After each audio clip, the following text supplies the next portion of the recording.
Ano daw po ba talaga ang purpose ng buhay? Bakit ginawa ng Diyos? Ay, meron. Napakagandang tanong niya.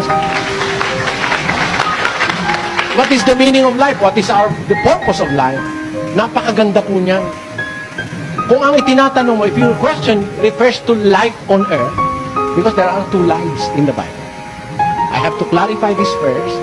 We have two lives.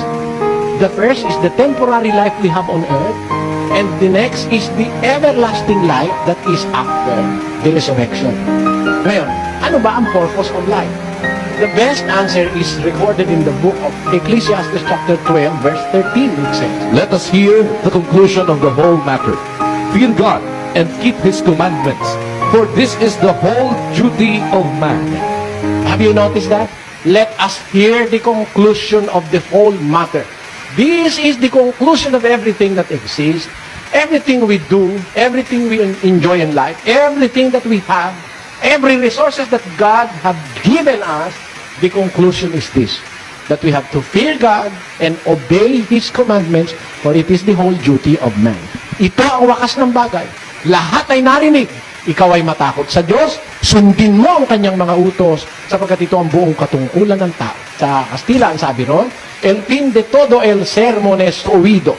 Teme a Dios y guarda sus mandamientos, porque esto es toda la felicidad del hombre. Wala nang ibang dahilan ng buhay, kundi tayo kumilala sa Diyos. After all, He is our Maker, He is our God, He is our Provider, and He is our Judge. Yun ang gagawin natin. That's the most important thing in life, to acknowledge the existence of that great Creator who have created us, and to do His will, so that we will enjoy life eternal after the resurrection. There is another life. Tandaan nyo, wala nang ibang dahilan ng buhay kundi para kumilala tayo sa Diyos. Sumunod tayo sa kanyang utos para makasama natin siya sa langit. Wala na pong ibang dahilan ng buhay. Wala namang kwenta ang buhay kung ikaw mayaman ka. Maiiwan mo naman Ha? 40 milyong ektarya ng lupa ang pag-aari mo. Ang titulo mo, ganyan kakapal ang dami. Pag namatay, kaanin mo 1 metro kudrado ka lang.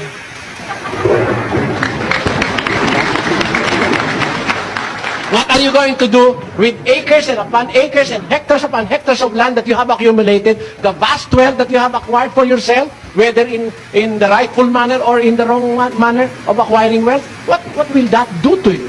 Sometimes it will even prejudice your salvation, your knowledge, your belief in God. When a people or when a person is very rich, he feels that he has everything in this world. He doesn't need anymore the services of people. And sometimes he feels that he does not need any more God because he is very much stable. Compared to the poor who always pray to God just for a breakfast.